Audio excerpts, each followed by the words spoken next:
Hi everyone, welcome back to my channel. বন্ধুরা, আজ আমি তোমাদেরকে বানিয়ে দেখাবো ডিম ও ময়দা দিয়ে তৈরি একদম মুচমুচে অসম্ভব মজার একটি নাস্তা রেসিপি, যেটা বাচ্চা থেকে বড় সবাই খুব পছন্দ হবে। দেরি না করে তাহলে চলো ঝটপট দেখে নেই।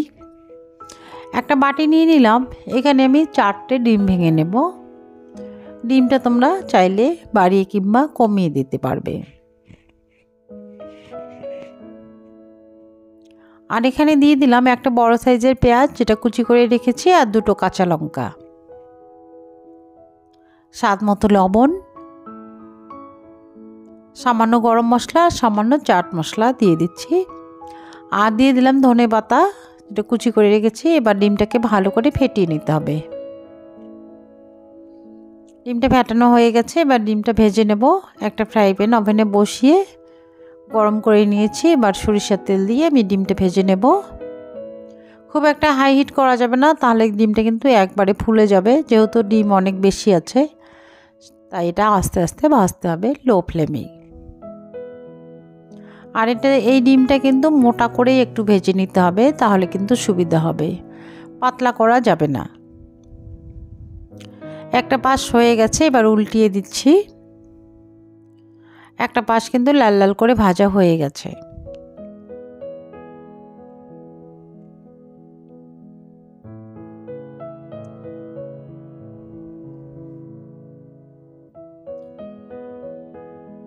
পরের পেস্টটা হলে আমি এটাকে উল্টিয়ে নামিয়ে নেব।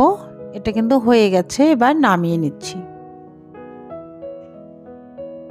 দুটো সাইডে কিন্তু খুব সুন্দরভাবে হয়ে গেছে। এবার আমি চার ধারটা কেটে নেব।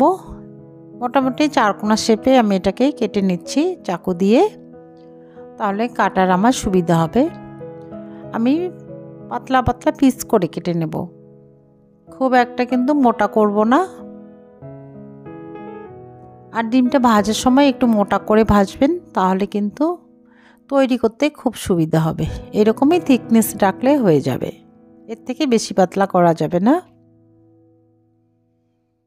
সবগুলো আমি পিস করে কেটে নিয়েছি। এবারে মেজারিং কাপ দিয়ে 1 কাপ ময়দা নিয়ে নিলাম, আর স্বাদ মতো লবণ দিয়ে দিলাম। দিয়ে দিলাম সামান্য হলুদ গুঁড়ো, লঙ্কার গুঁড়ো, আর দিয়ে দিলাম গোলমরিচ গুঁড়ো। আর বাজারে যে ম্যাগি মশলা পাওয়া যায়, সেটা 1 প্যাকেট দিয়ে দিলাম। এটাকে ভালো করে মেখে নিতে হবে প্রথমেই। আমার সবগুলো উপকরণ মাখা হয়ে গেল। এবারে আমি মেজারিং কাপ দিয়ে 1 কাপ জল নিয়েছি। জলটা কিন্তু মেপেই দেব। অল্প অল্প করে জল দিয়ে একটা ঘন থকথকে ব্যাটার তৈরি করব। এটা জলটা কিন্তু একসঙ্গে দেওয়া যাবে না, তাহলে কিন্তু পাতলা হয়ে যেতে পারে। অল্প অল্প করে দিয়ে এটা ব্যাটারটা তৈরি করতে হবে, তাহলে পারফেক্টভাবে ব্যাটারটা তৈরি হবে। ব্যাটারটা কিন্তু এরকম ঘনই হবে। আর এখানে আমি দিয়ে দিলাম সামান্য বেকিং সোডা। এটা দিয়ে আবারও একটু নেড়ে নিচ্ছি। ব্যাটারটাকে আমি দেখিয়ে দিচ্ছি কীরকম ঘন। আমার কিন্তু 1 কাপ ময়দায় 1 কাপ জল লেগেছে। এটা কিন্তু মাপটা সঠিক পরিমাণ রাখতে হবে। আবার একটা প্লেটে আমি 1 কাপ ময়দা নিয়ে নিলাম, যেহেতু আমি হাফ কাপ 2বার দিয়ে দিলাম। এখানে কিন্তু 1 কাপই আছে। এখানে স্বাদ মতো একটু লবণ দিয়ে মেখে নিচ্ছি। এবারে একটা করে ডিমের পিস নিয়ে ব্যাটারে ভালো করে চুবিয়ে নেব, বা ব্যাটারগুলো ভালো করে লাগিয়ে নেব। নেওয়ার পরে আমি ময়দা দিয়ে কোট করব। দেখবেন আমি কিভাবে করি। এটা কিন্তু এই ময়দার ব্যাটারটা কিন্তু ঘন রাখতে হবে, না হলে কিন্তু সুন্দরভাবে যে একটা ডিজাইন তৈরি হয় সেটা হবে না। এটা আস্তে আস্তে উপরে দিয়ে হালকা হাতে চেপে নিতে হবে, তাহলে কিন্তু সুন্দর একটা ডিজাইন হবে। এমনি কিন্তু চাপ দেওয়া যাবে না, তাহলে কিন্তু একসঙ্গে জমে যাবে। হালকা করে এভাবে একটু সময় নিয়ে চাপ দিলে একটা দেখবেন সুন্দর ডিজাইন হবে। হয়তো যারা নতুন প্রথমে বুঝতে পারবেন না, কিন্তু এটা মনোযোগ দিয়ে দেখবেন সুন্দর একটা কিন্তু ডিজাইন তৈরি হয়ে গেল। আর ভাজার পরে এই ডিজাইনটা খুব বেশিভাবে বোঝা যাবে। একটা কিন্তু করে দেখালাম, আবারও করে দেখাচ্ছি।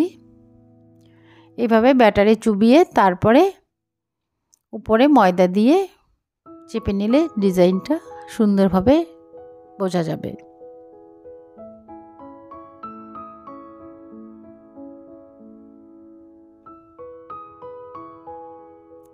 হয়তো তোমরা দেখেই বুঝতে পারছো ডিজাইনটা কীরকম হতে পারে। এটা ভাজার পরে ফাইনালি বোঝা যাবে, এর ফাইনাল লুকটা আসবে। এরকম হালকা হাতে চেপে নিলে সুন্দর একটা ডিজাইন তৈরি হবে। আমি কিন্তু একে একে সবগুলো বানিয়ে নেব। আমার কিন্তু অনেকগুলো বানানো হয়ে গেছে, দেখতেই পাচ্ছেন।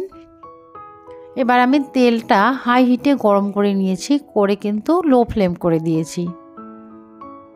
একে একে আমি কয়েকটা দেব, খুব বেশি দেওয়া যাবে না, তাহলে কিন্তু ভালো হবে না। যতটা দেওয়া যায় ততটাই দেবেন। আমি 4-5টা দিয়ে দিলাম। এবার দেখতে পাচ্ছ তোমরা ডিজাইনটা কিভাবে দেখা যাচ্ছে। তেলটা হাই হিট করে তারপরে কিন্তু লো ফ্লেমে দিলে সুন্দরভাবে ক্রিস্পিভাবে ভাজা হবে। দেখেই কিন্তু বুঝতে পারছো কীরকম ক্রিস্পি হয়েছে আর ডিজাইনটা কত সুন্দর হয়েছে। এটা হয়ে গেল, উঠিয়ে নিচ্ছি একটা ছাঁকনিতে করে।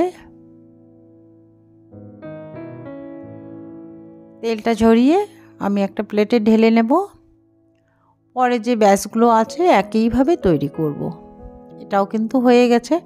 বন্ধুরা, আশা করছি রেসিপি খুব ভালো লাগবে, একবার হলেও ট্রাই করবে। ভালো লাগলে বন্ধু আত্মীয়র মধ্যে শেয়ার করে দেবে আর একটা কমেন্ট করে জানাবে। এটাও কিন্তু হয়ে গেল,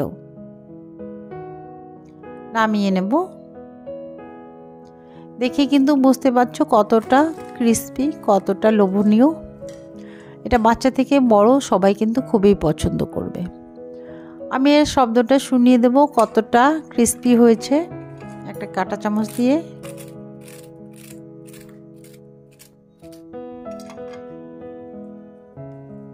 ভেঙে দেখাচ্ছি, একদম মুড়মুড়ে। আজ এ পর্যন্তই, দেখা হবে পরে আরেকটি নতুন রেসিপিতে। ততক্ষণ পর্যন্ত তোমরা ভালো থাকবে, সুস্থ থাকবে। ধন্যবাদ।